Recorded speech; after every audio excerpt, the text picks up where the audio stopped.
live from over an hour of technical difficulties and at least one round of our lemon drop martini. So we shook this up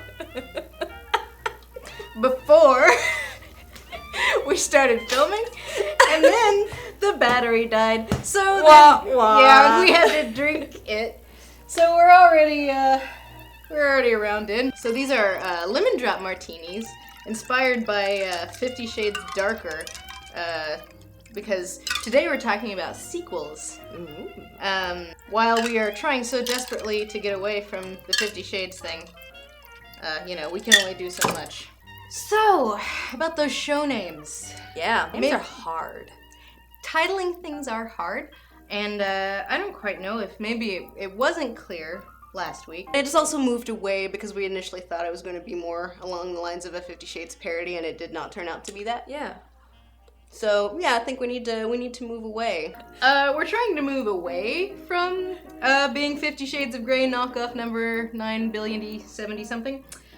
So 50 Shades of anything is no shades. No, none. None. No more shading. No more throwing it. No more. Yeah. Having it. No 50 no nothing. more lowering them. While we had hoped that we would have our new name and champion hero of the people he praises upon, we did not find any that we particularly liked enough to commit to. But there were some people that were going in a direction that we liked. Mm-hmm. My personal favorite of all the suggestions was Pulp Affliction by LJ Mystic Owl. Mm-hmm. That had the catchiness I think we would really like to have, while also having a pun. Yeah. Greg McDaniel also suggested Drink Read Photogin, which we thought was funny, but it was a failure on both counts. A, we don't want to refer to a popular thing. B, we don't want to refer to Lovecraft, because we do more than these things. Someone suggested something on the vein of libations, litbations, which sounds a little too much like clit master. Shit. But yeah, some of these were going in the right direction, but nothing we liked enough to commit to. So we do like puns, but I find in my experience that we're good at spontaneous puns and terrible at actually coming up with them when we want them. And terrible at titles, in all regards.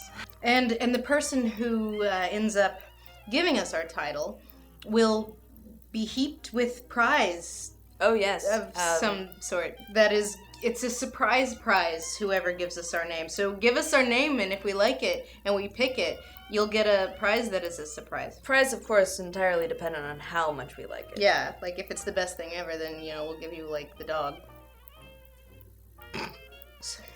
Alright. So before we start, motherfucker. So while the name suggestions came up a little bit short, the book suggestions we appreciate very much. So many choices. So we had a lot of choices. Of the ones that we had not read, Miss Peregrine's Home for Peculiar Children was a popular one. Yeah, that was a popular one, and one I've been wanting to read for a while, so I was very much gunning for that one. We also got a lot of the more popular YAs, the Matched series, the Gone series, which... We decided, based on popularity and frequency of being mentioned, to go with Cinder by Marissa Meyer. So we have not read it yet, but we will have read it within 2 weeks. Yeah. So let's give it a quick rundown from the blurb on the back. This is a library copy, as you could tell by how loved and worn it is. So, support your local library. Even in the future, the story begins with Once Upon a Time. Humans and androids crow Kreen's library, Jing. A deadly plague ravages the barcode, people watch, waiting to make the 0228565928790. Its fate hinges on one girl. 16-year-old Cinder. So like the gifted mechanic is a cyborg. She's a cyborg.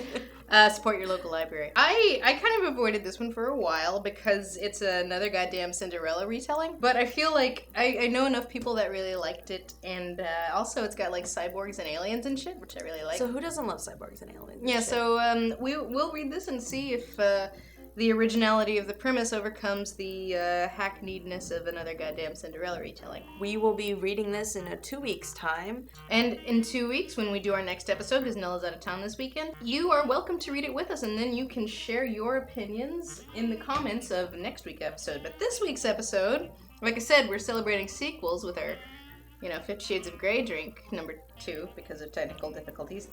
Let's talk about Book 2 of the Awoken Saga, Arisen. The only one that came close to being good enough to supplant Arisen, to me, was Forsaken. But I mean, I'm kind of on the fence on that one. I still kind of like the alliteration idea. I know. Although I have to say, like, I really did enjoy the suggestion of token. Token. The third one should be alliteration. So Awoken, Arisen, alliteration.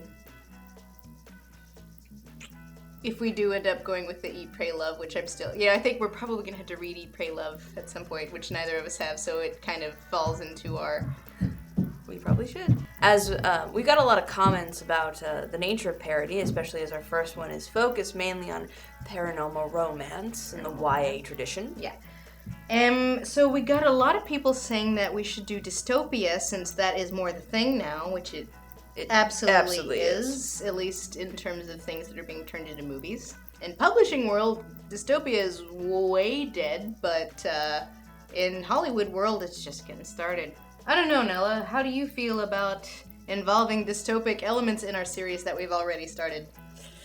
Well, there's definitely an element we can play with about the ending of one world and the horrors of the new. Maybe Cthulhu's home dimension is dystopic. Or something. While we did start with the intent of being, just a parody, I'm not terribly interested in making this the Hungover Games. Here's a question, Lindsay. What is it about YA dystopia that makes you hesitant about parodying it? Well, let me tell you my feelings on YA dystopia, Nella.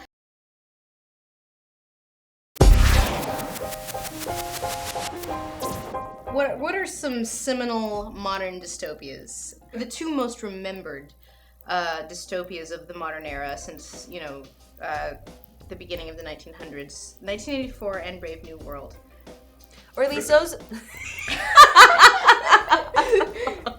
Cheers. Let's have a deep discussion about literary history. The thing about Brave New World in 1984 is, before anything, like Animal Farm, for instance, they are social critiques. 1984 is a more obvious anxiety. It expresses a fear of totalitarian government being watched. Brave New World is more about a society being controlled by comforts and drugs and being basically desensitized, which effectively robs them of their humanity. And also, robbing people of their desire to change their circumstances, like with the conditioning at the beginning of a child's life. When we compare that to the modern young adult dystopia, the thing about young adult is it tends to be very focused on the individual, which makes sense because young adult is ultimately about coming of age. When you look at the Hunger Games, which I like a lot, I really like the Hunger Games. There are absolutely elements of the social anxiety there, particularly in regard to reality shows and people's lives as entertainment for the masses. But there's a lot of other things there too. There's income inequality, and it absolutely has that element of the personal, which I think is why it's so blockbuster successful. Then you have the billion-de-jillion other fucking YA dystopias, which are effectively totalitarian government as a metaphor for don't tell me what to do, Mom. I actually just read Earthseed, the series by Octavia Butler. And reading it, the thing that really struck me is I'm a person who really does love a dystopian. I do like exploring how society as we know it might have collapsed, how we're dealing with it, how we're being oppressed, how we overcome it. Realizing, and not so much the Hunger Games, but other series and other books, is that Earthseed is complete. It explores the collapse in a way that the others fail to do, and the stakes are real in a way that a lot of YA dystopian just doesn't quite grasp. Well, the thing about YA dystopia, and the thing that's kind of driving me mad about it, is not only the fact that there is a figurehead. It's a figurehead that if you conquer it, then everything's okay. Yeah. It has nothing to do with the fabric of society, which Earthseed explores a lot. But I think the really interesting thing about Earthseed within the context of this discussion, there is no difference between that and a young adult novel, because the protagonist, especially in the first book, Parable of the Sower. Read it. Read it now, today, before you read this, I promise. No, seriously. I don't care how good this is. Parable of the Sower is better. It features basically a protagonist from about, I think she's 15 through 19 throughout the novel. It is, in effect, a young adult novel, but it's...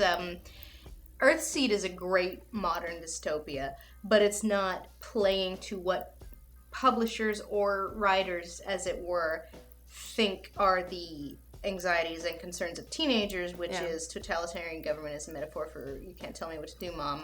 I'm an adult. Also, it's decidedly not sexy because there's no, triangle. Yeah, well, there's no triangle, and the only love interest is like 50. Yeah, it's a little creepy, but hey, end of the world is whatevs. Whatevs. Dystopia is an interesting conversation, and by all means, please converse in the comments. And we may discuss dystopia in another episode, because that is absolutely relevant, not only to young adult, but to science fiction in general. I don't know, I feel like it's been a shift in science fiction. In the past, it's been more about what we built towards, and now it's about how we have destroyed ourselves, and what can we do to reclaim what we have lost. Which totally makes sense, considering the North Atlantic Current.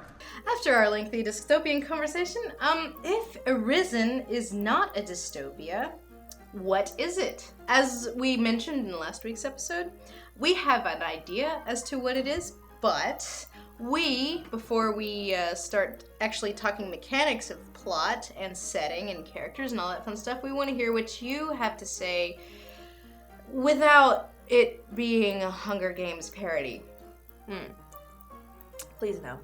So now, as we are coming to the close of our second martini and second episode of the new season, please, goddammit, give us better names that don't have anything to do with 50 Shades of Grey, as we like puns. Puns and things that have to do with drinking and reading.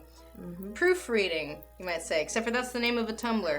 And it's a wonderful Tumblr. You should follow it. And proofreading books. It's cute, but we don't want to plagiarize. So about that Goodreads. It is set up. We now have a Goodreads account under Shay Apocalypse. First name Shay, last name Apocalypse. That's how it made me do it. So you friend us on Goodreads, we'll friend you back. And we'll start building our reading wall. Yeah.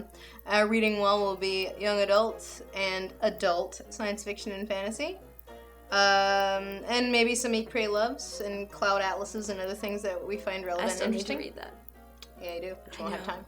Please leave your comments on our website, shayapocalypse.com. Tweet at us, at shayapocalypse, and, talk to us in the normal, Twitter places. And also give us drink recipes, because this one I had to find was too strong. Here's to books and booze. Fewer technical difficulties.